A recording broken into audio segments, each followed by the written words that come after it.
There are many vehicles in War Thunder with huge cannons. Most of them reload slowly and use slow rounds that contain a lot of explosives. The Soviet KV-2 is one of them, but unlike most of such vehicles, this one can survive its long reload, and KV-2 can use ammunition that deals damage much more reliably. There are two types of rounds this tank can use. One of them is high explosive, the most common round for this type of vehicle.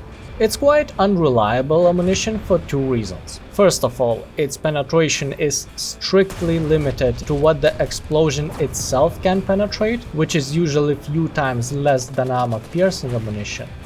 The most common problem is that when you hit more armored opponents, the blast wave won't be able to find a way inside the vehicle.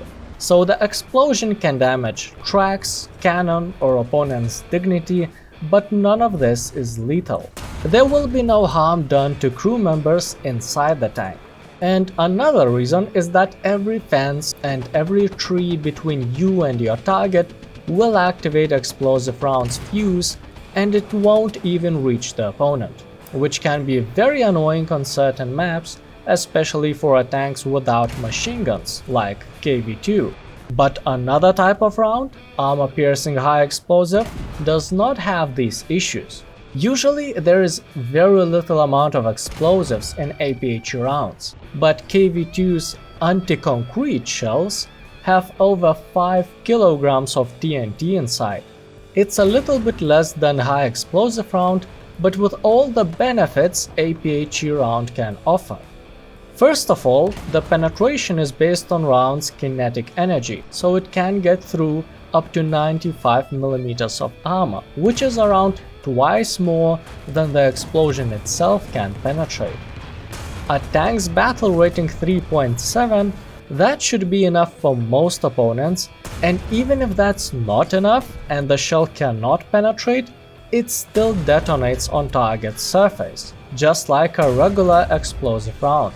So the chance to deal damage with this KV-2 round is higher than when you use something that is designed to penetrate only using round's kinetic energy or only using explosion blast.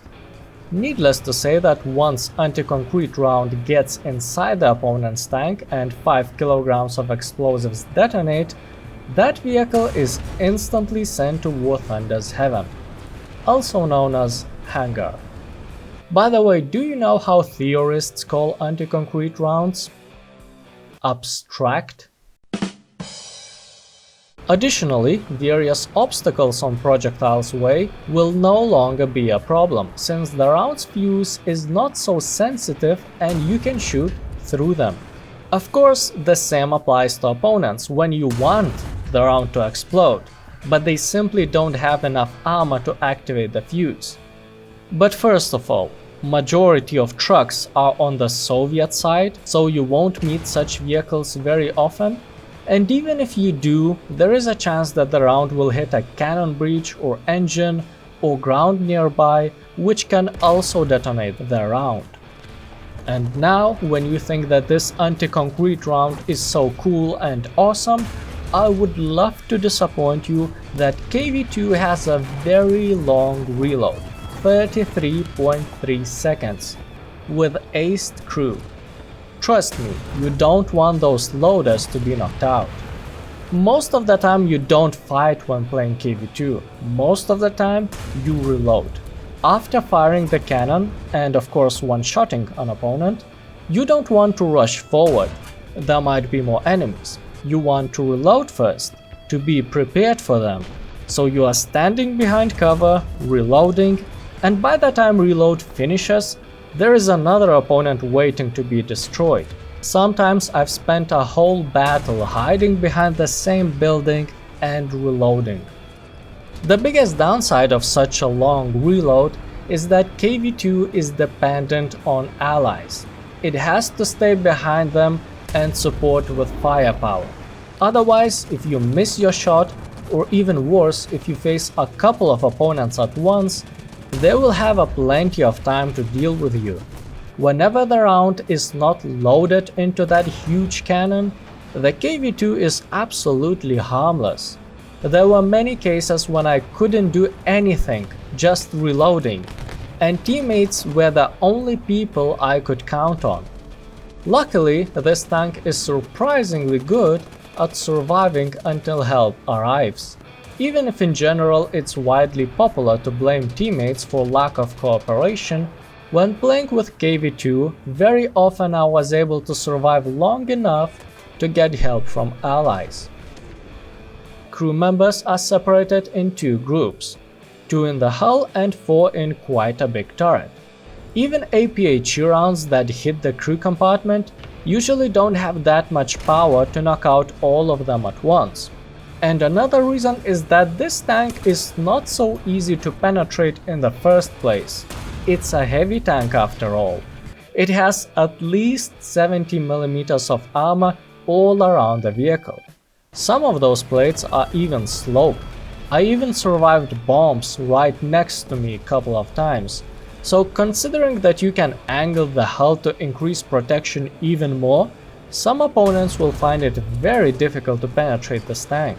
I would also offer to angle the turret, but as you might have already noticed, the turret reloads very slowly.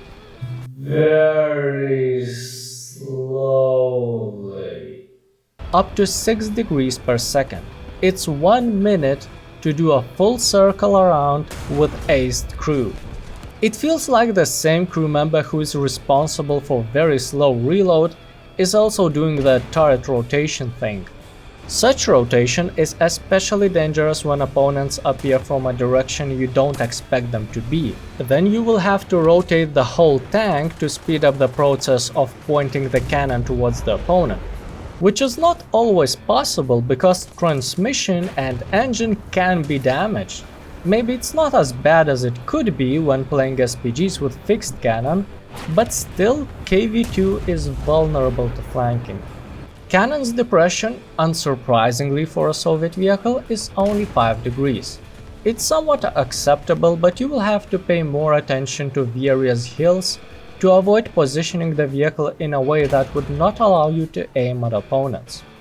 Regarding the mobility of KV-2, it can reach its maximum speed quite easily, including when driving on rough terrain, even if that's a stock vehicle without engine upgrades.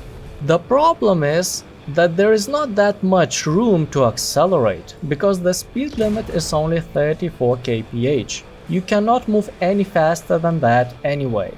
And when making sharp turns, you will lose most of that speed instantly. So just as expected for a heavy tank, the mobility is not so good.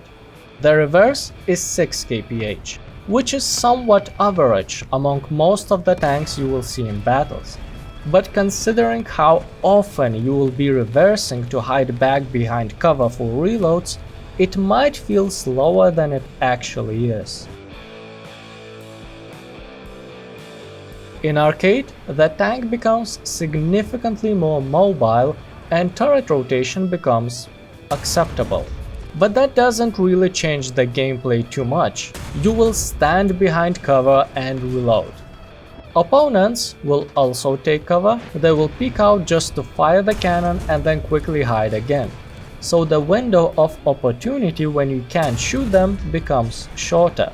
At the same time, aiming cross will make hitting opponents very easy. You don't need to waste time measuring the distance anymore. This is especially helpful to KV-2 since its rounds are quite slow.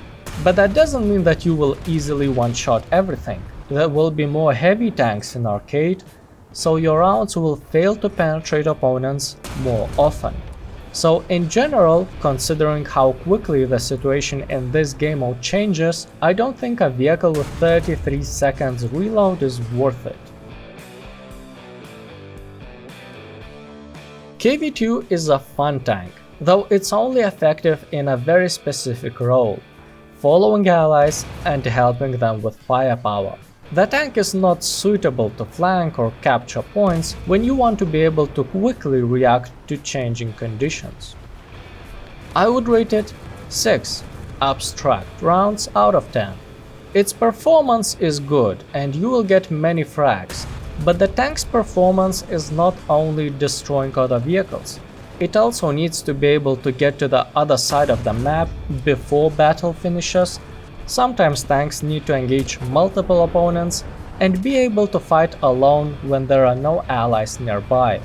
So KV-2 is a good tank when it comes to dealing damage, but it needs support from allies to survive the reload.